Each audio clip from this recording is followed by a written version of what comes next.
വചനം തിരുവചനം.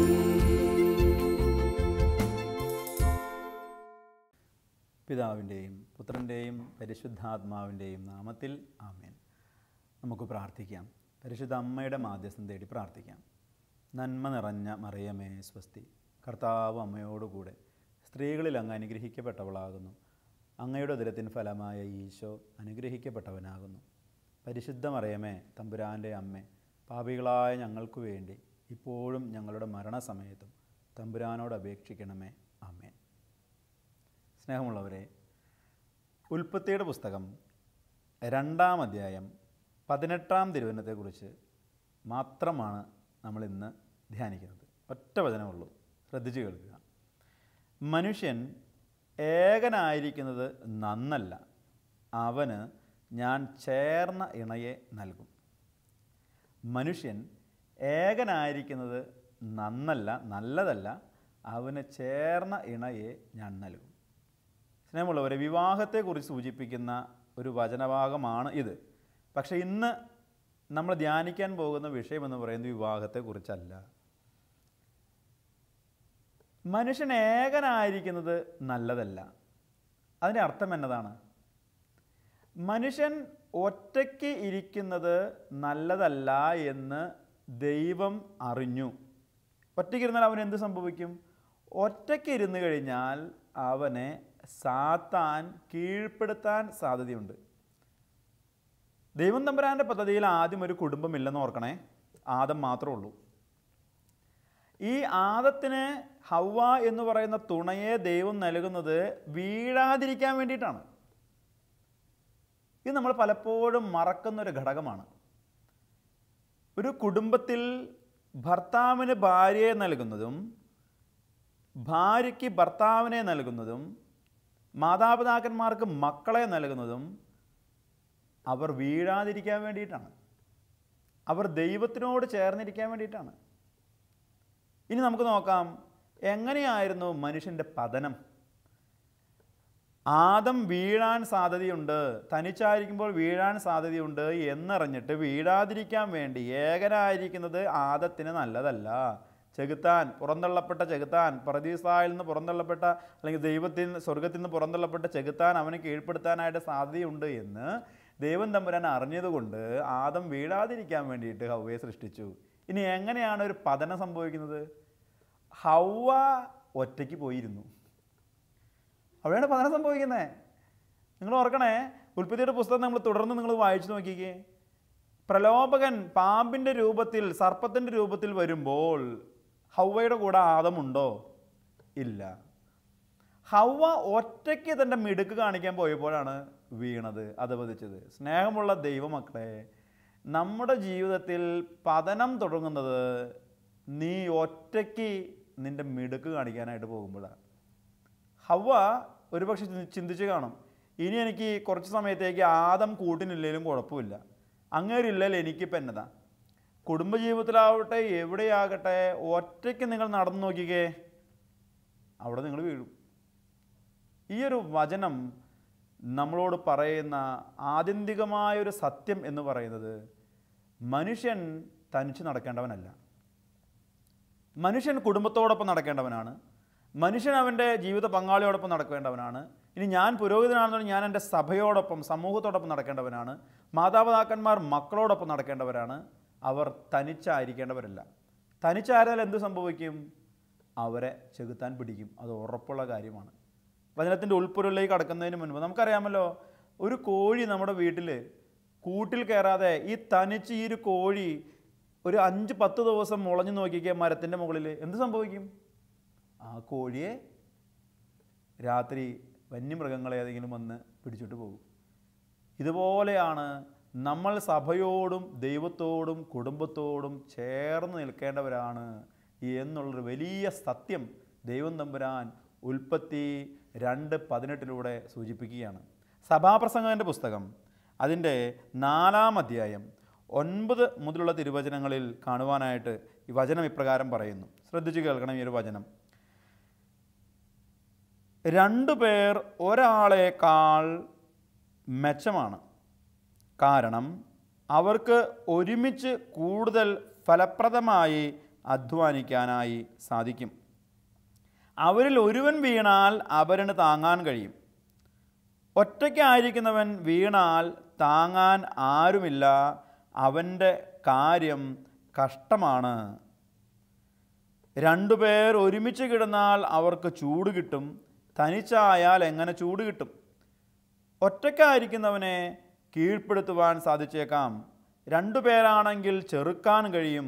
മുപ്പിരിച്ചരട് വേഗം പൊട്ടുകയില്ല.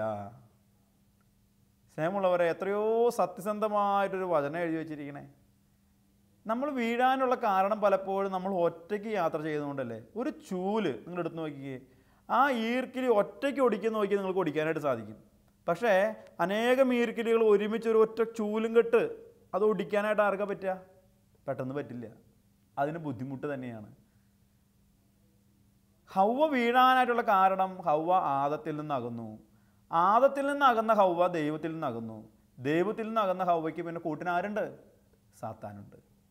സ്നേഹമുള്ള ദൈവമക്കളെ, നമ്മുടെ ജീവിതത്തിൽ ദൈവം നമുക്ക് നൽകിയിരിക്കുന്ന കുടുംബത്തിൽ നിന്ന്, നൽകിയിരിക്കുന്ന മാതാപിതാക്കന്മാരിൽ നിന്ന്, നൽകിയിരിക്കുന്ന മക്കളിൽ നിന്ന്, നൽകിയിരിക്കുന്ന നല്ല സുഹൃത്തുക്കളിൽ നിന്ന് നമ്മൾ എന്ന് ഒറ്റയ്ക്ക് നടക്കുവാൻ തീരുമാനിക്കുന്നുവോ, ചിന്തിക്കുന്നുവോ, അങ്ങനെയുള്ള തീരുമാനങ്ങൾ എടുക്കുന്നുവോ, നമ്മളുടെ വീഴ്ച ഉറപ്പാണ്. അതുകൊണ്ടാണ് നമുക്കറിയാമല്ലോ, ഈ അടുത്ത് കേട്ട എൻ്റെ അടുത്ത് വന്ന ഒരു ദമ്പതികൾ പറഞ്ഞ സംഭവമാണ്. അച്ഛാ, അമ്മയോട് പറഞ്ഞു, വയസ്സായ അമ്മയാണ്, അമ്മയോട് പറഞ്ഞു തനിച്ച് നടക്കരുത് എന്ന് ഡോക്ടർമാർ പറഞ്ഞു. ഈ വയസ്സായവർക്കൊരു പ്രത്യേകത ഉണ്ടല്ലോ, അവർ വിചാരിക്കും ഇപ്പോഴും അവർക്ക് തനിച്ചൊക്കെ നടക്കാൻ സാധിക്കുന്ന. ഡോക്ടർ പറഞ്ഞാൽ ആര് പറഞ്ഞാലും അവർ കേൾക്കത്തില്ല. അവർക്ക് തോന്നിയ പോലെ നടക്കും. പല കുടുംബങ്ങളും സംഭവിക്കുന്നതാണ്. ഇതെന്ത് സംഭവിച്ചു? 2 ദിവസം ഈ അമ്മ വടി കുത്തിപ്പിടിച്ച് നടന്നു, മകളെ വിളിച്ചു അത്യാവശ്യം ടോയ്ലറ്റിൽ പോകാനൊക്കെ ആയിട്ട്. പക്ഷെ 3-ാമത്തെ ദിവസം ഈ അമ്മയ്ക്ക് തോന്നി ഇനി എനിക്ക് ഒറ്റയ്ക്ക് പോയാൽ എന്നാ. ആ പോക്ക് ബാത്റൂമിൽ കാല് തെറ്റി വീണുതേ, തുടയിൽ പൊട്ടിയിട്ട് ആശുപത്രിയില്ല. അച്ഛനൊന്ന് പറയി ഇനിയെങ്കിലും മര്യാദയ്ക്ക് ഇരിക്കാനായിട്ട്. സ്നേഹമുള്ളവരെ, നമ്മുടെ ജീവിതത്തിൽ മറ്റുള്ളവർ നമുക്ക് വേണമെന്നേ. ഒരു താങ്ങ് വേണം, തുണ വേണം, നമുക്ക് സഹായം വേണം. ദൈവം നമ്മൾ സൃഷ്ടിച്ചിരിക്കുന്നത് അങ്ങനെയാണ്. ഈ പ്രപഞ്ചം തന്നെ അങ്ങനെയാണ്. കൂടെ നിൽക്കണം.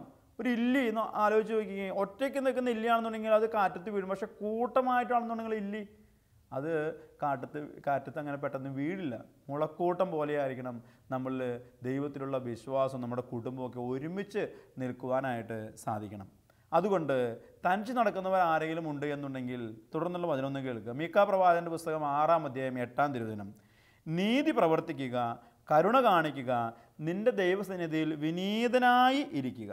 നമുക്ക് നീതിയോടെ പ്രവർത്തിക്കാനും വിനയത്തോടുകൂടി ആയിരിക്കാനും ദൈവത്തിലേക്ക് തിരിച്ചു വരുവാനും സാധിക്കണം. യോഹന്നാന്റെ സുവിശേഷം 15-ാം അധ്യായം അതിൻ്റെ 5-ാം തിരുവചനത്തിൽ പ്രകാരം പറയുന്നുണ്ട്, ഞാൻ മുന്തിരിച്ചെടിയും നിങ്ങൾ ശാഖകളുമാണ്. ആര് എന്നിലും ഞാൻ അവനിലും വസിക്കുന്നുവോ അവനേറെ ഫലം പുറപ്പെടുവിക്കും. സ്നേഹമുള്ളവരെ, നമ്മൾ ദൈവത്തോട് കുടുംബത്തോട് ചേർന്ന് നിൽക്കേണ്ട വ്യക്തികളാണ് എന്ന് അച്ഛൻ ആവർത്തിച്ച് ഈ നിമിഷം പറയുകയാണ്. ആരെല്ലാം ദൈവത്തോടും സഭയോടും മാതാപിതാക്കന്മാരോടും മക്കളോടും സഹോദരനോടൊക്കെ ചേർന്ന് നിൽക്കുന്നുണ്ടോ ആ കുടുംബത്തെ തകർക്കാനായിട്ട് സാത്താന് സാധിക്കത്തില്ല. സാത്താൻ ഇന്നും പരിശ്രമിച്ചുകൊണ്ടിരിക്കുന്നത് വിഭജനത്തിൻ്റെ വിത്ത് വിതയ്ക്കാനായിട്ടാണ്. എൻ്റെ കൂട്ടുകാരൻ വൈദികൻ പറഞ്ഞ ഒരു കാര്യം പറയാം. അവർ 3 ആൺമക്കളാണ് അവരുടെ വീട്ടിൽ. മൂത്ത ആൾ ഈ വൈദികനാണ്. രണ്ടാമത്തവൻ വിവാഹം കഴിച്ചു. മൂന്നാമത്തവൻ വിവാഹം കഴിച്ചിട്ടില്ല. അപ്പോൾ ഒരിക്കൽ ഇവർ 3 ചേട്ടനിയന്മാർ അച്ഛൻ അവധിക്ക് വന്നതാണ് വീട്ടിൽ. അച്ഛൻ അവധിക്ക് വീട്ടിൽ വന്നപ്പം ഈ 3 അവർ പുറത്തു പോയതാണ്. അപ്പോൾ ഈ 3 പേരും കൂടി തീരുമാനിക്കുക, നമുക്കിന്ന് ഹോട്ടലിൽ പുറത്തു പോയി ഭക്ഷണം കഴിക്കാം. അപ്പോൾ ഇതിനകത്ത് ഭക്ഷണം കഴിക്കാൻ തീരുമാനിച്ചപ്പോൾ ഇനിയിപ്പോൾ വീട്ടിൽ അവർ ഓൾറെഡി ഭക്ഷണം വീട്ടുകാരോട് പറഞ്ഞിട്ടില്ല. വീട്ടുകാരാണെങ്കിൽ ഭക്ഷണം ഒരുക്കി കാത്തിരിക്കുകയാണ്. അപ്പോൾ അതിനകത്ത് വിവാഹിതനായ ഈ വ്യക്തി പറഞ്ഞ, അച്ഛൻ്റെ അനുജൻ പറഞ്ഞൊരു കാര്യം അച്ഛൻ എന്നോട് പറയുകയാണ്. വിവാഹിതനായ വ്യക്തി പറഞ്ഞതാ, നമ്മൾ 3 പേരും പോയി ഭക്ഷണം കഴിക്കുകയെ, അപ്പോൾ അവളോ എൻ്റെ ഭാര്യയോ? സ്നേഹമുള്ള ദൈവമക്കളെ, അച്ഛൻ പറയുകയാണ്, ഇവൻ കല്യാണം കഴിഞ്ഞോടുകൂടി ആ ഭാര്യ ഇല്ലാതെ ഞാൻ വരത്തില്ല. നമ്മളിനി ഇവിടെ ഭക്ഷണം കഴിച്ചിട്ട് വീട്ടിൽ ചെല്ലുമ്പോൾ അവൾ ഭക്ഷണം കഴിക്കാതിരിക്കും, ഞാനെങ്ങാനും ഭക്ഷണം കഴിച്ചു എന്ന് പറഞ്ഞു കഴിഞ്ഞാൽ അത് മതി. ഭക്ഷണം കഴിക്കുകയാണെന്നുണ്ടെങ്കിൽ അവളെയും കൂടെ കൂട്ടി വന്നിട്ട് നമുക്ക് ഭക്ഷണം കഴിക്കാൻ ചേട്ടായി എന്ന് പറയുക. നിങ്ങൾ ആലോചിച്ച് നോക്കിയേ, അങ്ങനെ തീരുമാനം എടുക്കുന്ന ആ കുടുംബം പിന്നെ തകരുമോ? ഇല്ല. നമുക്കിന്ന് പലപ്പോഴും ഇഷ്ടമാണതാ, ഒറ്റയ്ക്ക് സിനിമയ്ക്ക് പോകണം, ഒറ്റയ്ക്ക് ടൂറിന് പോകണം. അപ്പൻ്റെ അമ്മയുടെ കൂടെ പോകണ്ട, ഭാര്യയുടെ കൂടെ പോകണ്ട, ഒറ്റയ്ക്ക് യാത്ര ചെയ്യണം, ഒറ്റയ്ക്ക് സാപ്പാട് കഴിക്കാൻ പോകണം. ഈ തനിച്ച് നമ്മൾ യാത്ര ചെയ്യുന്നിടത്താണ് അധപതനം സംഭവിക്കുന്നത്. നമ്മുടെ മക്കൾ തന്നെ പലപ്പോഴും ഒറ്റയ്ക്ക് പുറത്ത് പോയി ഫോണിൽ സംസാരിക്കണം. അത് പ്രശ്നം തന്നെയല്ലേ? ഒറ്റയ്ക്ക് പുറത്ത് പോയി ഫോണിൽ സംസാരിക്കും, ഒറ്റയ്ക്ക് ഒരു മുറിയിലിരുന്ന് കമ്പ്യൂട്ടറിൽ കാര്യങ്ങൾ നോക്കിക്കൊണ്ടിരിക്കും. അവിടെയൊക്കെ ചെകുത്താനും കൂടും. മനുഷ്യൻ തനിച്ചായിരിക്കുന്ന ഇടങ്ങളൊക്കെ എവിടെയുണ്ടോ, ദേവാലയത്തിൽ ഒഴികെ, ഇന്ന് അതും കൂടെ പറയാൻ പറ്റത്തില്ല ചിലപ്പോൾ, അവിടെയൊക്കെ ചെകുത്താൻ തൻ്റെ കുതന്ത്രങ്ങളുമായിട്ട് നടക്കുന്നുണ്ട് എന്ന് തിരിച്ചറിയണം.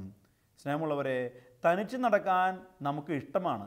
ആ ഇഷ്ടം തോന്നിപ്പിക്കുന്നത് ദൈവമല്ല എന്ന് ഓർമ്മപ്പെടുത്തട്ടെ. തനിച്ച് നടക്കാൻ നിന്നെ പ്രേരിപ്പിക്കുന്നത് ദൈവമല്ല, ചെകുത്താനാണ്. എന്തെന്നാൽ നീ തനിച്ച് നടക്കുമ്പോഴേ നിന്നെ വീഴ്ത്താൻ പറ്റുള്ളൂ. ദൈവം നിൻ്റെ കൂട്ടിനുണ്ടോ, കുടുംബം നിൻ്റെ കൂട്ടിനുണ്ടോ, നിൻ്റെ ജീവിത പങ്കാളി നിൻ്റെ കൂട്ടിനുണ്ടോ, നിന്നെ വീഴ്ത്താൻ പറ്റില്ല എന്ന് സാത്താൻ അറിയാം. അതുകൊണ്ട് സാത്താൻ നിന്നെ ഒരു കുടുംബത്തിൽ നിന്ന് ഒറ്റയ്ക്ക് വേറിട്ട് നിർത്താനായിട്ട് പരിശ്രമിക്കും, ഭാര്യയിൽ നിന്ന് വേറിട്ട് നിർത്താനായിട്ട് പരിശ്രമിക്കും. ഇതെപ്പോഴും മനസ്സിൽ ഓർമ്മ വേണം. ഇനി അകന്നുപോയ മനുഷ്യനെ തേടി നടക്കുന്നവനാണ് ദൈവം. ഒറ്റയ്ക്ക് നടക്കുന്നവനെ, അങ്ങനെ സാത്താൻ്റെ കൂട്ട് പിടിച്ച് നടക്കുന്നവനെ തേടി നടക്കുന്നവനാണ്, തേടി ഇറങ്ങുന്നവനാണ് ദൈവം. സത്യത്തിൽ ക്രിസ്മസ് എന്നൊക്കെ പറയുന്നത് ദൈവം മനുഷ്യനെ തേടി ഇറങ്ങിയതല്ലേ? ദൈവത്തെ വേണ്ട എന്ന് കരുതി മനുഷ്യൻ നടന്നതിൻ്റെ ഫലമാണ് ദൈവം മനുഷ്യനെ തേടി ഇറങ്ങുന്നത് തന്നെ. കാണാതെ പോയ ആടിനെ അന്വേഷിച്ചിറങ്ങുന്ന ഇടയൻ്റെ ഉപമ പറയുന്നതല്ലേ? അവൻ കൂട്ടം തെറ്റിപ്പോയതിനാലാണ് ആ ആട് നിബന്ധിച്ചത്. പിന്നെ തോളിലേറ്റ് വരുന്ന ഇടയൻ്റെ ചിത്രം നമ്മൾ കാണുന്നുണ്ടല്ലോ. കൂട്ടം തെറ്റിപ്പോയതിനാലാണ്. കൂട്ടത്തിലൂടെ ആയിരുന്നു എന്നുണ്ടെങ്കിൽ ആ ആടിന് അപകടം സംഭവിക്കില്ലായിരുന്നു. എന്നിട്ട് അവനെ തേടിയിട്ടാണ് ഇടയൻ പോവുകയാണ്. സ്നേഹമുള്ള ദൈവമക്കളെ, നമ്മളെ തേടി നടക്കുന്നുണ്ട് ദൈവം. ഇന്ന് നീ ഒറ്റയ്ക്കാണോ? നിന്നെ ആർക്കും വേണ്ടാന്ന് നിനക്ക് തോന്നലുണ്ടോ? നീ ദൈവത്തോടൊരു തീരുമാനമെടുത്ത്, ഞാൻ തിരിച്ചു വരും, ദൈവമേ എന്നെ നീ സംരക്ഷിക്കണമേ. ധൂർത്തുപുത്രൻ്റെ ഉപമ നമ്മൾ വായിക്കുന്നില്ലയോ? സുവിശേഷം നമ്മൾ വായിക്കുന്നുണ്ട് ധൂർത്തുപുത്രൻ്റെ ഉപമ. ധൂർത്തുപുത്രൻ വീഴാനുള്ള കാരണം എന്താ? അവൻ പിതാവിൽ നിന്ന് സ്വത്ത് വാങ്ങിച്ചതല്ല, അവൻ്റെ ഓഹരി വാങ്ങിച്ചതല്ല. ഈ ഓഹരിയും അവൻ്റെ സ്വത്തും ഒക്കെ വാങ്ങിച്ചിട്ട് അവൻ ഒറ്റയ്ക്ക് സുഖിക്കാൻ പോയി. അതാണ് അവിടെ വീഴ്ച. സ്നേഹമുള്ള ദൈവമക്കളെ, അവൻ്റെ പിതാവിൻ്റെ ഓഹരി വാങ്ങിച്ചിട്ട് അപ്പ വാ നമുക്ക് ഒരുമിച്ച് പോകാം, ജ്യേഷ്ഠ വാ നമുക്ക് ഒരുമിച്ച് പോകാം എന്ന് തീരുമാനിച്ചോ? ഇല്ല. ആ സ്വത്ത് വാങ്ങിച്ചതൊന്നുമല്ല അവൻ്റെ വീഴ്ചയ്ക്ക് കാരണം. പലപ്പോഴും നമ്മുടെയൊക്കെ വീഴ്ചകൾക്ക് കാരണം എന്ന് പറയുന്നത് പണമൊന്നുമല്ല കേട്ടോ. പലപ്പോഴും വീഴ്ചയ്ക്ക് കാരണം ഈ പണം ഞാൻ തനിച്ച് ആസ്വദിക്കാനായിട്ട്, എൻ്റെ കുടുംബത്തെ വേണ്ട, ഞാനും എൻ്റെ ജീവിത പങ്കാളി അല്ലെങ്കിൽ ഞാൻ മാത്രം മതി എന്ന് ചിന്തിക്കുന്ന സമയത്താണ് വീഴ്ചകൾ സംഭവിക്കുന്നത്. ധൂർത്തുപുത്രൻ പിന്നീട് എടുക്കുന്ന നിലപാട് എന്നതാ?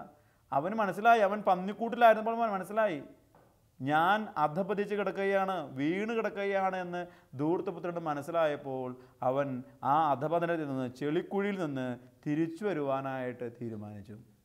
സ്നേഹമുള്ളവരെ, ഈ വചനം കേട്ടുകൊണ്ടിരിക്കുമ്പോൾ ചിലർക്കെങ്കിലും നിങ്ങളുടെ മനസ്സിൽ ഈ ഒരു ചിന്ത കടന്നു വരും. നിങ്ങളുടെ മനസ്സിൽ ഈ ഒരു ചിന്ത കടന്നു വരും, ദൈവമേ ഞാനും കൂടെ ഒന്ന് തിരിച്ച് നടന്നിരുന്നെങ്കിൽ. ദുഃഖത്തോടെ ഒരു കാര്യം ഓർക്കുകയാണ്. ഒരു പിതാവ് വന്ന് പറഞ്ഞ കാര്യം ഇപ്രകാരമാണ്: അച്ഛാ, എൻ്റെ മകനോട് എനിക്ക് ക്ഷമിക്കാൻ പറ്റുന്നില്ല. ചോദിച്ചു എന്താ കാരണം? വീട്ടിലൊരു ബഹളം വന്നപ്പോൾ അവനോട് വീട്ട് ഇറങ്ങാനായിട്ട് പറഞ്ഞു. ഇങ്ങനൊരു മകനില്ലെന്നൊക്കെ പറഞ്ഞു. അമ്മ പറഞ്ഞു, ഞാനും പറഞ്ഞു. അങ്ങനെ അവൻ വീട് വിട്ട് പോയതാ. എന്നിട്ട് അവനെ പിന്നീട് ഞങ്ങൾ മാപ്പ് പറഞ്ഞ് തിരിച്ചു വിളിച്ചു. അവൻ വന്നില്ല അച്ഛാ, അവൻ വന്നില്ല. അമ്മ മരിക്കാറായി കിടക്കുക. മരിക്കുന്നതിന് മുൻപ് എപ്പോഴും മുമ്പർപ്പടിയിലേക്ക് ഇങ്ങനെ നോക്കും, എൻ്റെ മകൻ വന്നോ എന്നുള്ളത്. ഞാൻ ഫോൺ വിളിച്ച് അവനോട് പറഞ്ഞു, മോനെ അമ്മയ്ക്ക് വയ്യടാ, അവസാനമായിട്ട് നിന്നെ കാണണമെന്നാണ് പറയുന്നത്. പക്ഷെ അപ്പോൾ അവൻ ചോദിച്ച ചോദ്യം ഇതാണ്: അമ്മയ്ക്ക് എന്നെ കാണണ്ടെന്ന് അമ്മ അന്ന് പറഞ്ഞിട്ടുണ്ട്, ഞാൻ വരുന്നില്ല. അവൻ വന്നില്ല അച്ഛാ. അവനെ കാണാതെ അവൾ മരിച്ചു കഴിഞ്ഞിട്ട് ഞാൻ തന്നെയാണ് ആ മകനെ ഫോൺ വിളിച്ചപ്പോൾ അവൻ ചോദിച്ച ചോദ്യം എന്നാണെന്നറിയുമോ? തള്ള പോയോ? ഇന്ന് ഈ അമ്മയുടെ കുഴിമാട ഏതാന്ന് പോലെ അവനെ അറിഞ്ഞൂടാ. സ്നേഹമുള്ളവരെ, ഈ മകൻ എത്രത്തോളം പോകും? നമുക്ക് ഈ ഒറ്റയ്ക്ക് നടക്കുമ്പോഴാണ് ക്ഷമിക്കാൻ പറ്റാത്തത്, ഒറ്റയ്ക്ക് നടക്കുമ്പോഴാണ് പൊറുക്കാൻ പറ്റാത്തത്, ഒറ്റയ്ക്ക് നടക്കുമ്പോഴാണ് നമുക്ക് അനുരഞ്ജനപ്പെടാൻ സാധിക്കാത്തത്. സ്നേഹമുള്ളവരെ, ധൂർത്തുപുത്രൻ എടുത്തൊരു വലിയ ശക്തമായ തീരുമാനം എന്ന് പറയുന്നത് തിരിച്ചു നടക്കാനുള്ള തീരുമാനം. തിരിച്ചു നടക്കാനുള്ള തീരുമാനം. ഈ വചനം കേട്ടുകൊണ്ടിരിക്കും അച്ഛനും ഉറപ്പാണ്, എനിക്ക് ഉറപ്പാണ് പലരിലേക്കും ഈ ഒരു വചനം വളരെ ശക്തമായിട്ട് ഇറങ്ങുന്നുണ്ട്. ഞാനും എൻ്റെ ഭവനത്തിലേക്ക് തിരിച്ചു വരേണ്ടവനല്ലേ, ഞാനും എൻ്റെ കുടുംബത്തിലേക്ക് തിരിച്ചു വരേണ്ടവനല്ലേ. ധൂർത്തുപുത്രൻ്റെ ഈ ഉപമ സൂചിപ്പിക്കുന്നത് തന്നെ അതാണ്. തിരിച്ചു വരുമ്പോൾ പിതാവ് ഓടിച്ചെല്ലുകയാണ്. പിതാവാണ് ഓടിച്ചെല്ലട്ടെ. യഥാർത്ഥത്തിൽ ധൂർത്തുപുത്രൻ്റെ മാനസാന്തരം പിതാവിൻ്റെ മാനസാന്തരം കൂടിയാണ്. അവൻ്റെ സ്വത്ത് വാങ്ങിപ്പോയവനാണ്. സ്വത്ത് വാങ്ങിപ്പോയ അവനെ ശരിക്കും പറഞ്ഞു കഴിഞ്ഞാൽ വീട്ടിൽ നിന്ന് പുറത്താക്കേണ്ടവനാണ്. പുറത്താക്കുക എന്നുള്ളതാണ് യഹൂദ നിയമം തന്നെ. പക്ഷേ ഈ പിതാവ് ഓടിച്ചെല്ലുകയാണ്. സ്നേഹമുള്ളവരെ, നമ്മുടെ സ്വർഗസ്ഥനായ പിതാവും അങ്ങനെയാണ്. നീ ഇന്ന് വിദൂരത്താണ്, പാപക്കുഴിയിലാണെന്ന് നീ ചിന്തിച്ച് നോക്കിക്കേ. നീ ഒന്ന് ചൂട് മാറ്റി ചവിട്ടുവാൻ, കർത്താവിലേക്ക് അടുക്കുവാനാണ് നീ തീരുമാനിച്ചു നോക്കിയേ. ദൈവം നിൻ്റെ അടുത്ത് ഓടി വരും. ദൈവം എല്ലാം മറക്കും. ഒരു നന്നായിട്ട് കുമ്പസാരിക്കാൻ തീരുമാനിച്ചു നോക്കി, ദൈവം നിന്നെ ആശ്ലേഷിക്കും. ഈ കുമ്പസാരക്കൂട് എന്ന് പറയുന്നത് തന്നെ ധൂർത്തുപുത്രൻ്റെ ഉപമയായിട്ട് ചേർത്ത് വയ്ക്കുമ്പോൾ പുത്രൻ വന്നിട്ട് പിതാവിൻ്റെ തോളോട് ചേർത്ത് നിന്നുണ്ട് തൻ്റെ ശിരസ് പിതാവിൻ്റെ തോളിൽ വെച്ചിട്ട് കാതുകളിൽ മന്ത്രിക്കുന്നതാണ് കുമ്പസാരം എന്ന് പറയുന്നത് തന്നെ. കുമ്പസാരിക്കാൻ നിങ്ങൾ പോകുമ്പോൾ മുട്ടുകുത്തി ആ കുമ്പസാരക്കൂട്ടിൽ കർത്താവിൻ്റെ ഈശോയാണ് കുമ്പസാരക്കൂടെന്ന് മനസ്സിലാക്കിയിട്ട് ആ തോൾ ചേർന്ന് നീ പറയുന്നതല്ലേ കുമ്പസാരം. പിതാവണ്ടവനെ കെട്ടിപ്പിടിക്കുകയാണ് ചെയ്യണേ. നമ്മൾ തിരിച്ചു നടക്കേണ്ടവരാണ്. സ്നേഹമുള്ളവരെ, നമ്മൾ തിരിച്ചു നടക്കണം. നമ്മൾ നമ്മുടെ ദൈവത്തിലേക്ക് തിരിച്ചു നടക്കണം. നമ്മുടെ കുടുംബത്തിലേക്ക് തിരിച്ചു നടക്കേണ്ടവരാണ്. നമ്മൾ നമ്മുടെ ബന്ധങ്ങളിലേക്ക് തിരിച്ചു നടക്കേണ്ടവരാണ്. കലഹിച്ച് കഴിയേണ്ടവരല്ല. എപ്പോഴൊക്കെ തെറ്റുപറ്റിപ്പോയി. ആദത്തിനും തെറ്റുപറ്റി. അവനെ പുറത്താക്കിയെങ്കിലും ദൈവം പിന്നെ അവനെ തിരിച്ചു പിടിക്കാനുള്ള ശ്രമത്തിലാണ് നടക്കണേ. എത്രയോ അവസരങ്ങൾ ദൈവം ഇങ്ങനെ ഇറങ്ങുന്നുണ്ട്. സുവിശേഷത്തിൽ നമുക്ക് കാണുന്നുണ്ട്. സമരിയക്കാരി സ്ത്രീയെ രക്ഷിക്കുവാനായിട്ട് കിണറ്റിൻകരയിൽ കാത്തു നിൽക്കുന്ന ഈശോ. സക്കേവൂസ് മരത്തിലിരിക്കുന്നു എന്ന് കണ്ടിട്ട് അവൻ ഇരുന്ന ആ വഴിയിലൂടെ തന്നെ സഞ്ചരിക്കുന്ന ഈശോ. ഇങ്ങനെ എത്ര ഉദാഹരണങ്ങൾ. യോഹന്നാൻ സുവിശേഷം 5-ാം അധ്യായത്തിൽ നമ്മൾ കാണുന്നു. തളർവാദ രോഗി 38 വർഷമായിട്ട് അവൻ തനിച്ച്. അവനെ രക്ഷിക്കാൻ ആരുമില്ല. അവൻ്റെ മനസ്സിൽ മുഴുവനും വെറുപ്പും വിദ്വേഷമൊക്കെ ആയിട്ട് അങ്ങനെ കിടക്കുക. എന്നെ രക്ഷിക്കാൻ ആരുമില്ല. പക്ഷേ കർത്താവ് വന്നു അവിടെ. അവൻ ക്രിസ്തുവിന് പിടികൊടുത്തു. കർത്താവെ, അവൻ്റെ ദുഃഖം ഈശോയുമായിട്ട് പങ്കുവെച്ചു. ഈശോയെ, എനിക്ക് ആരുമില്ല, ഞാൻ ഒറ്റയ്ക്കാണ്. എന്താ എൻ്റെ അർത്ഥം? ഒറ്റയ്ക്ക് അവൻ്റെ മനസ്സിൽ മുഴുവനും വെറുപ്പാ. ആര് കുളത്തിലിറങ്ങിയാലും അവന് വെറുപ്പാ. എന്നെ ഇറക്കാൻ ആരുമില്ല. മറ്റുള്ളവർ സൗഖ്യം ലഭിച്ചു പോകുമ്പോൾ അവൻ്റെ മനസ്സ് മുഴുവനും വെറുപ്പാ. സ്നേഹമുള്ളവരെ, നമ്മൾ തനിച്ചായിട്ട് ഇങ്ങനെ വെറുപ്പ് എന്തിനാ കൂട്ടണേ? ക്രിസ്തു അവനോട് പറയാണ്, നിനക്ക് ആരുമില്ലെങ്കിലും ഞാനുണ്ട് കൂട്ടിന്, നീ എഴുന്നേൽക്ക് വാ. ഇന്ന് ഈശോ നമ്മോടൊക്കെ പറയുന്നത്, നിനക്ക് ആരുമില്ലെന്ന് തോന്നൽ വേണ്ട, ഞാനുണ്ട് കൂട്ടിന്, നീ വാ, എഴുന്നേൽക്ക്. നമുക്ക് നമ്മുടെ ഭവനത്തിലേക്ക് നടക്കാം. സ്വർഗീയ പിതാവിൻ്റെ ഭവനത്തിലേക്ക് നടക്കാം. ധൂർത്തുപുത്രൻ്റെ ഉപമ തന്നെ നമ്മൾ വീണ്ടും ഒരു ഉദാഹരണമായിട്ട് എടുക്കുകയാണ്. തിരിച്ചു ചെന്നിട്ട് പിന്നീട് പറയുന്നത് ഇപ്രകാരമാണ്. പിതാവാകട്ടെ തൻ്റെ ദാസന്മാരോട് പറഞ്ഞു, ഉടനെ മേൽത്തരം വസ്ത്രം കൊണ്ടുവന്ന് ഇവനെ ധരിപ്പിക്കുവിൻ. ഇവൻ്റെ കയ്യിൽ മോതിരവും കാലിൽ ചെരുപ്പും അണിയിക്കുവിൻ. പിതാവ് മാനസാന്തരപ്പെടുക. പഴയ നിയമത്തിൻ്റെ അവസാനത്തെ പുസ്തകം മലാക്കി പ്രവാചകൻ്റെ പുസ്തകം, അതിൻ്റെ അവസാനത്തെ വചനം മലാക്കി പ്രവാചകൻ്റെ പുസ്തകം 4-ാം അധ്യായം 6-ാം തിരുവചനത്തിൽ പ്രകാരം വചനം പറഞ്ഞു വയ്ക്കുന്നുണ്ട്. അവൻ പിതാക്കന്മാരുടെ ഹൃദയം മക്കളിലേക്കും മക്കളുടെ ഹൃദയം പിതാക്കന്മാരിലേക്കും തിരിക്കും. ഇതല്ലേ സംഭവിക്കേണ്ടത്? ദൈവം ജനിച്ചത് തന്നെ അതിനു വേണ്ടിയിട്ടല്ലേ? ദൈവം നമുക്കിടയിലൂടെ സഞ്ചരിക്കുന്നത്, പരിശുദ്ധ കുർബാനയായിട്ട് മാറുന്നതും പ്രാർത്ഥനയിലൂടെയൊക്കെ ദൈവത്തിൻ്റെ സാന്നിധ്യം നമ്മൾ അനുഭവിക്കുന്നതും ഒക്കെ ഇതിന് വേണ്ടിയിട്ടല്ലേ? പരസ്പരം അനുരഞ്ജനപ്പെടാൻ വേണ്ടിയിട്ടല്ലേ? ധൂർത്തുപുത്രൻ്റെ ഭൂമിയിൽ സംഭവിക്കുന്ന പ്രകാരമാണ്. പിതാവിൻ്റെ ഹൃദയം മകനിലേക്ക്, മകൻ്റെ ഹൃദയം പിതാവിലേക്ക് അവിടെ തിരിക്കുകയാണ് ചെയ്യുന്നത്. മേൽത്തരം വസ്ത്രം കൊണ്ടുപോവുക. എന്താണ് മേൽത്തരം വസ്ത്രം എന്ന് പറയുന്നത്? കൃപയിൽ ദൈവം നമ്മെ ദൈവത്തിനോട് ചേർന്ന് നിൽക്കുവാനായിട്ട് നമ്മൾ എപ്പോൾ തീരുമാനമെടുത്തോ ദൈവം നമ്മെ കൃപയിൽ ഒന്നിപ്പിക്കും. ഉൽപ്പത്തിയുടെ പുസ്തകം 3-ാം അധ്യായം അതിൻ്റെ 21-ാം തിരുവചനം. ദൈവമായ കർത്താവ് തോലുകൊണ്ട് ഉടയാടയുണ്ടാക്കി ആദത്തെയും അവൻ്റെ ഭാര്യയെയും ധരിപ്പിച്ചു. തിരിച്ചു വരുന്ന ഓരോ വ്യക്തിയെയും ദൈവം തോലുകൊണ്ട്, കൃപ കൊണ്ട് ഒരു കുപ്പായം ഉണ്ടാക്കി നിന്നെ ധരിപ്പിക്കുകയാണ്. അതാണ് മേൽത്തരം വസ്ത്രം അവനെ ധരിപ്പിച്ചു എന്ന് പറയുമ്പോൾ. സ്നേഹമുള്ള ദൈവമക്കളെ, ഞാൻ എന്ന് ദൈവത്തിലേക്ക് തിരിച്ചു നടക്കുവാനായിട്ട് തീരുമാനിക്കുന്നുവോ, എൻ്റെ കുടുംബത്തിലേക്ക്, എന്നെ വേണ്ട എന്ന് പറഞ്ഞവരിലേക്ക് തിരിച്ചു നടക്കുവാൻ തീരുമാനിക്കുന്നുവോ, എന്നെ നിഷേധിക്കുന്ന അപ്പനിലേക്ക്, എന്നെ തള്ളിപ്പറഞ്ഞ മകനിലേക്ക് തിരിച്ചു നടക്കുവാനായിട്ട് ഞാൻ തീരുമാനിക്കുന്നുവോ, ദൈവം ഈ മേൽത്തരം വസ്ത്രം കൊണ്ട് നടക്കുകയെ നമ്മളെ പുതപ്പിക്കാനായിട്ട്. നമ്മളെ പുതപ്പിക്കാനായിട്ട് നടക്കുക. കൃപയുടെ വസ്ത്രം കൊണ്ട് ദൈവം നടക്കുക നമ്മളെ പുതപ്പിക്കാനായിട്ട്. പക്ഷെ നമ്മൾ പലപ്പോഴും ഒറ്റയ്ക്ക് നടക്കുവാൻ വീണ്ടും വീണ്ടും ഈ ഒരു ത്വരയുമായിട്ട് ഇങ്ങനെ നടക്കുന്നവരാണ്, ഒറ്റയ്ക്ക് നടക്കുവാൻ ഇഷ്ടപ്പെടുന്നവരാണ്. നമ്മളവരെ ഒറ്റയ്ക്കല്ല, നമുക്ക് ദൈവം വേണം, നമ്മുടെ കൂട്ടിന് ദൈവം വേണം. മുന്തിരിവള്ളിയുടെ ആ ഉപമയിൽ നമ്മൾ കേട്ടല്ലോ, ദൈവത്തോട് നമ്മൾ ചേർന്ന് നിൽക്കണം. ദൈവത്തോടൊരു വ്യക്തി ചേർന്ന് നിൽക്കുന്നതിൻ്റെ അടയാളമാണ് ബന്ധങ്ങളോട് ചേർന്ന് നിൽക്കുക, കുടുംബത്തോട് ചേർന്ന് നിൽക്കുക എന്നുള്ളതൊക്കെ. സ്നേഹമുള്ള ദൈവമക്കളെ, യെശയ്യാ-പ്രവാചകന്റെ പുസ്തകം 1-ാം അധ്യായം 8-ാം തിരുവചനത്തിൽ കർത്താവിൻ്റെ ദൈവത്തിൻ്റെ ഒരു വലിയ സൗഖ്യത്തിൻ്റെ ഒരു വചനമുണ്ട്. ദൈവം തിരിച്ചു വിളിക്കുക, വരുവിൻ നമുക്ക് രമ്യതപ്പെടാം. നിങ്ങളുടെ പാപങ്ങൾ കടും ചെമപ്പാണ് എന്നുണ്ടെങ്കിലും അവ മഞ്ഞുപോലെ വെണ്മയുള്ളതാക്കി തീർക്കും.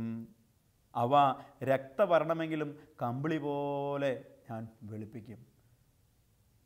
കൂടെ നിൽക്കണമെന്ന്, ദൈവത്തിൻ്റെ കൂടെ നിൽക്കണമെന്ന് ആര് മനസ്സിൽ കരുതുന്നുവോ അവരുടെ ജീവിതത്തിൽ സംഭവിക്കുന്ന കാര്യമാണ് ദൈവം പറഞ്ഞത്. ഇപ്പം വീഴ്ച ആർക്കും സംഭവിക്കുന്നേ, ഒന്ന് തിരിച്ച് നടന്നുകൂടെ? ഒരു ചുവട് കർത്താവിലേക്ക് വെച്ച് നോക്കിക്കൂടെ? ഒരു ചുവട് ക്രിസ്തുവിന് വേണ്ടി നിനക്ക് എടുത്തുകൂടെ? നമുക്ക് ക്ഷമിക്കാനും മറക്കാനും പൊറുക്കാനും ഒക്കെ സാധിക്കണമെന്നേ. നമ്മൾ എത്ര നാൾ ജീവിക്കും? വചനം കേട്ടുകൊണ്ടിരിക്കുന്നവരെ ഈ വചനം കേട്ട് മുഴുമിപ്പിക്കാൻ പറ്റുമെന്ന് എനിക്ക് തോന്നുന്നുണ്ടോ? പ്രളയമൊക്കെ വന്നപ്പോൾ മനുഷ്യൻ കെട്ടിപ്പിടിച്ചതൊന്നും അവൻ്റെ രക്ഷയ്ക്ക് വന്നില്ല. വേണ്ട വേണ്ട എന്ന് കരുതിയ പല മുക്കുവരും അവരൊക്കെയാണ് രക്ഷപ്പെടുത്താൻ വന്നത്. നമുക്കെല്ലാവരും വേണം. ആരും അപരൻ എനിക്ക് നരകമാണ് എന്ന് പറയുന്നിടത്ത് രക്ഷയുടെ വാതിൽ നീ കൊട്ടി അടയ്ക്കുകയാണ്. The other is my hell, സാത്തിൻ്റെ ഫിലോസഫിയാണത്. രക്ഷയുടെ കവാടം നീ കൊട്ടി അടയ്ക്കുകയാണ്. ദൈവം നിനക്ക് നൽകിയത് അപരൻ നിൻ്റെ രക്ഷയ്ക്കായിട്ടാണ്. അത് തിരിച്ചറിയുക. പ്രളയമൊക്കെ വന്നപ്പോൾ ഒരാൾ മരിച്ചു കിടന്നതിൻ്റെ ബോഡി എടുത്തപ്പോൾ 25 പവനും 50,000 രൂപയും പ്ലാസ്റ്റിക് കൂടിൽ കെട്ടിയിട്ട് നെഞ്ചത്ത് വെച്ചിരിക്കുക, കെട്ടി വെച്ചിരിക്കുക. രക്ഷപ്പെട്ടോ? ഇല്ല, രക്ഷപ്പെട്ടില്ല. സ്നേഹമുള്ള ദൈവമക്കളെ, നമുക്ക് ദൈവം വേണം, നമുക്ക് നമ്മുടെ കൂടപ്പുറപ്പുകൾ വേണം. ഒറ്റയ്ക്ക് ജീവിക്കാനല്ല ദൈവം നമ്മളെ വിളിച്ചിരിക്കുന്നുള്ള വലിയ സത്യം നമുക്ക് മനസ്സിലാക്കണം. പലരും അധപതിച്ചതിൻ്റെ കാരണമെന്ന് പറയുന്നത് ഒറ്റയ്ക്ക് പോയപ്പോഴാണ്. മഗ്ദലന മറിയം, നമുക്കറിയാമല്ലോ, യോഹന്നാന്റെ സുവിശേഷം 20-ാം അധ്യായത്തിൽ നമ്മൾ കാണുന്നുണ്ട്. അവൾ ഈശോയോടുള്ള അദമ്യമായ സ്നേഹമുണ്ടായിരുന്നു. പക്ഷേ അവൾ മറ്റുള്ളവരെക്കാൾ, ശിഷ്യന്മാരെക്കാൾ മുൻപേ ഉണർന്ന് കല്ലറയിലേക്ക് ഈശോയെ കാണുവാനായിട്ട് ഓടുകയാണ്. പക്ഷേ ഈശോയെ കണ്ടെത്താൻ സാധിച്ചോ? ഇല്ല. അവിടെ ശൂന്യമാകപ്പെട്ട കല്ലറയാണ് കാണുന്നത്. ആ ഒറ്റയ്ക്ക് ഓടിയ അവൾ ഒരു തീരുമാനമെടുക്കുക, എനിക്ക് തെറ്റുപറ്റിപ്പോയി, ഞാൻ ഓടേണ്ടത്, ദേ പത്രോസ് ഉണ്ട്, യോഹന്നാനുണ്ട്, സഭയുണ്ട്, അവരോടൊപ്പമാണ് ഞാൻ ഓടേണ്ടത്. മഗ്ദലന മറിയം പിന്നീട് കാണുന്നത്, വചനത്തിൽ കാണുന്നത്, അവൾ തിരിച്ചോടുകയാണ്. തിരിച്ച് ശിഷ്യന്മാരുടെ അടുക്കൽ വന്നു, അവരെ വിളിച്ചുണർത്തി, എന്നിട്ട് അവരോടൊപ്പം ഓടുകയാണ് കല്ലറയിലേക്ക്. ആ ഓട്ടത്തിലാണ് സ്നേഹമുള്ള ദൈവമക്കളെ അവളുടെ മുമ്പിൽ കർത്താവ് പ്രത്യക്ഷപ്പെടുന്നു. മറിയം, നീ എന്തിനാ വിലപിക്കുന്നത് എന്ന് ചോദിക്കുന്നത്. സ്നേഹമുള്ള ദൈവമക്കളെ, നമ്മൾ കുടുംബത്തോടൊപ്പം ഒന്ന് ഓടി നോക്കിക്കേ. അതല്ല, ഒറ്റയ്ക്കല്ല, കുടുംബത്തോടൊപ്പം നമ്മൾ ഒന്ന് ഓടി നോക്കിക്കേ, പ്രാർത്ഥിച്ച് നോക്കിക്കേ. ഈ വചനം കേട്ടുകൊണ്ടിരിക്കുന്നവരോട് അച്ഛൻ പറയുന്ന അവസാനം പറയുന്നൊരു സന്ദേശം ഇതാണ്. നിങ്ങൾ ഒറ്റയ്ക്ക് പള്ളിയിൽ പോകുന്നവരല്ലേ? ഭാര്യയും മക്കളുമൊക്കെയായിട്ട് ഒരുമിച്ചൊന്ന് പള്ളിയിൽ പോയിട്ട് എത്ര നാളായി? എനിക്കറിയാവുന്നൊരു കുടുംബമുണ്ട്, അവർ ഒരുമിച്ച് പള്ളി വരും. മാസത്തിലൊന്ന് അവർ ഒരുമിച്ച് ഫോൺ വിളിച്ച് പറഞ്ഞിട്ട് ആ കുടുംബം ഒരുമിച്ച് കുമ്പസാരിക്കാൻ വരും. ഇങ്ങനെയൊക്കെ ഒരു തീരുമാനം നമുക്ക് എടുത്തുകൂടെ? അപ്പൻ കുമ്പസാരിച്ചു, അമ്മ കുമ്പസാരിച്ചു, വെവ്വേറെ ദിവസങ്ങൾ, അങ്ങനെയല്ല. അവർ കലണ്ടറിൽ എഴുതിയിട്ടിരിക്കുക, ഞങ്ങളുടെ കുടുംബം കുമ്പസാരിച്ച ദിവസം ഇന്ന്. എന്നിട്ട് അവർ ഒരുമിച്ച് വണ്ടി എടുത്ത്, കാറൊക്കെ ഉണ്ട്, ഒരുമിച്ച് വരികയാണ്. അച്ഛൻ അവിടെ ഉണ്ടോ? ഉണ്ട്. ആശ്രമത്തിലുണ്ടോ? ഉണ്ട്. ഞങ്ങൾ കുമ്പസാരിക്കാൻ വരിക കേട്ടോ. അപ്പൻ, അമ്മ, അതേ 3 മക്കൾ ഒരുമിച്ച് വന്ന് കുമ്പസാരിക്കാൻ. അവർ ഒരുമിച്ച് പള്ളിയിൽ പോയി. ആ കുടുംബം തകരുവോ? പിന്നെ തകരില്ല. ഒരുമിച്ച് നിൽക്കുവാനായിട്ട് നമുക്ക് സാധിക്കണം. ഒരുമിച്ച് ഭക്ഷിക്കാനും ഒരുമിച്ച് പ്രാർത്ഥിക്കാനും ഒക്കെ സാധിക്കണം.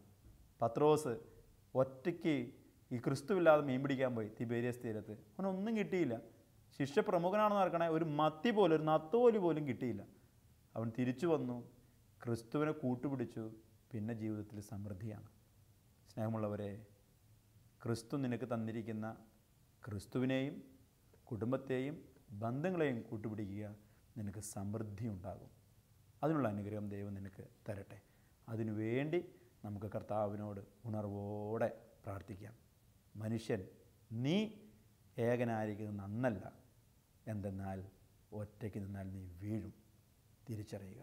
ദൈവം നിന്നെ സമൃദ്ധമായി അനുഗ്രഹിക്കും.